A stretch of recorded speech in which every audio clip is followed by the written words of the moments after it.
Shalom, salam sejahtera bagi kita semua, Bapak Ibu, saudara-saudara yang dikasihi dan diberkati oleh Tuhan Yesus Kristus. Satu sukacita bagi kita semua kalau sampai pada hari ini kita masih merasakan kasih dan kebaikan Tuhan dalam hidup kita. Pada kesempatan kali ini saya rindu membagikan kebenaran firman Tuhan. Dan firman Tuhan hari ini saya ambil dalam kitab Yesaya pasal yang pertama, ayat yang pertama sampai ayat yang ketiga. Demikian bunyi firman Tuhan.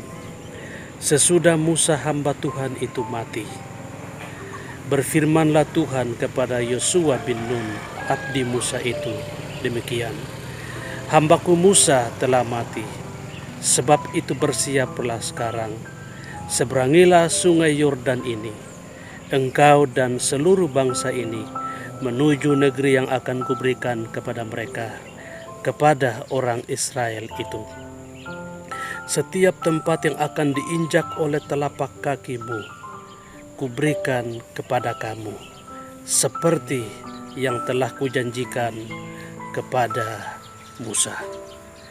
Kekasih Tuhan, dimanapun saudara berada, pada hari ini kita akan belajar dari seorang pribadi yang luar biasa, yaitu Yosua. Nama Yosua muncul pertama kali dalam Keluaran 17 ayat 9 sampai 10. Yosua adalah orang yang dipilih Musa untuk memimpin orang-orang Israel berperang melawan orang Amalek. Dan Yosua juga adalah salah satu dari 12 orang pengintai yang dikirim Musa untuk mengintai Kanaan. Dan pada akhirnya Yosua dipilih Tuhan menggantikan Musa memimpin orang Israel masuk ke tanah Kanaan.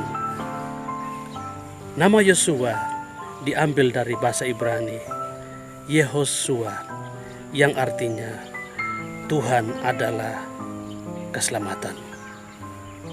Yang kita pelajari pada hari ini adalah pesan-pesan Tuhan yang penting yang harus Yosua patuhi, yang harus dia lakukan supaya perjalanannya berhasil sampai di tanah Kanaan. Apa pesan yang menjadi pelajaran bagi kita pada hari ini? Pesan Tuhan yang pertama bagi Yosua adalah kuatkan dan teguhkanlah hatimu. Dalam Yosua 1 ayat yang ke-6. Setelah Musa meninggal, bukan berarti masalah yang dihadapi orang Israel sudah selesai. Ada banyak tantangan dan pergumulan yang Yosua harus hadapi bersama-sama dengan orang Israel. Tantangan di depan adalah mereka harus menyeberang sungai Yordan. Dan Allah buat mujizat. Sungai Yordan berhenti membentuk sebuah bendungan dan sungai itu menjadi kering. Yosua bersama orang Israel bisa melewati sungai Yordan. Dan tantangan yang kedua adalah mereka harus mengalahkan orang Yeriko, merubuhkan tembok Yeriko, dan itu bukan perkara yang mudah. Tantangan yang ketiga adalah mengalahkan orang Ai. Dengan pasukan yang Yosua miliki, mereka harus mengalahkan orang Ai.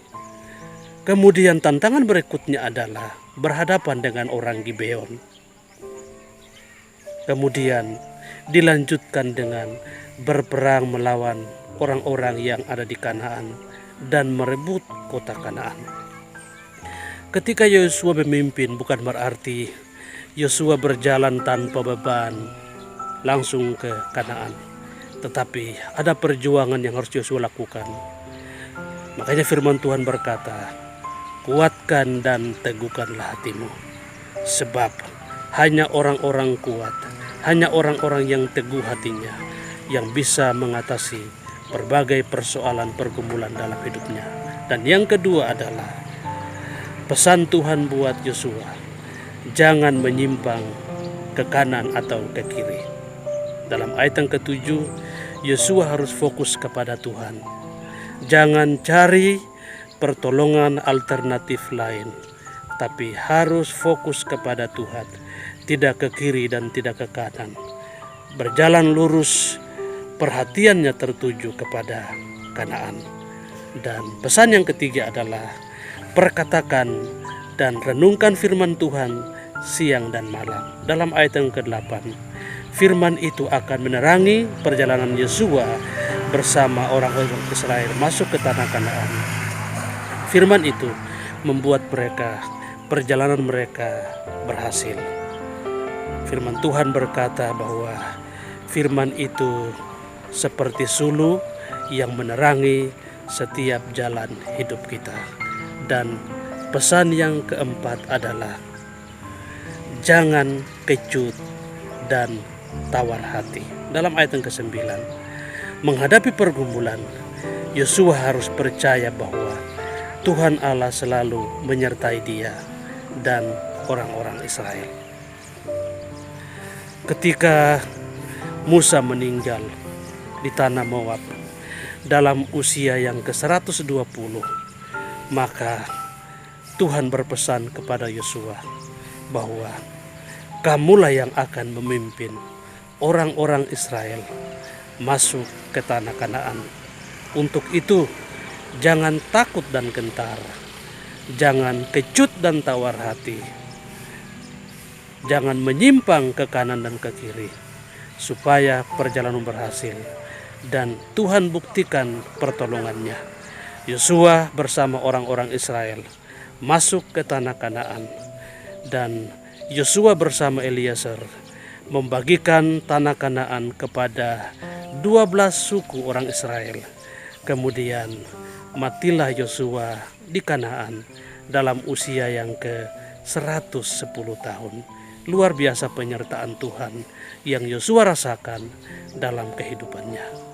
Kekasih Tuhan, melewati tahun ini mungkin kita juga diizinkan Tuhan untuk menghadapi pergumulan yang berat.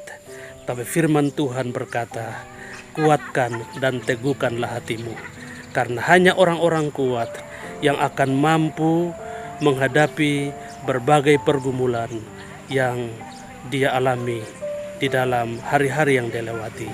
Jangan menyimpang ke kiri dan ke kanan. Renungkan firman Tuhan siang dan malam. Jangan kecut dan tawar hati. Tuhan Yesus Kristus memberkati kita semua. Biarlah kita melewati tahun ini bersama-sama dengan Tuhan. Salam dari Kota Palu. Shalom.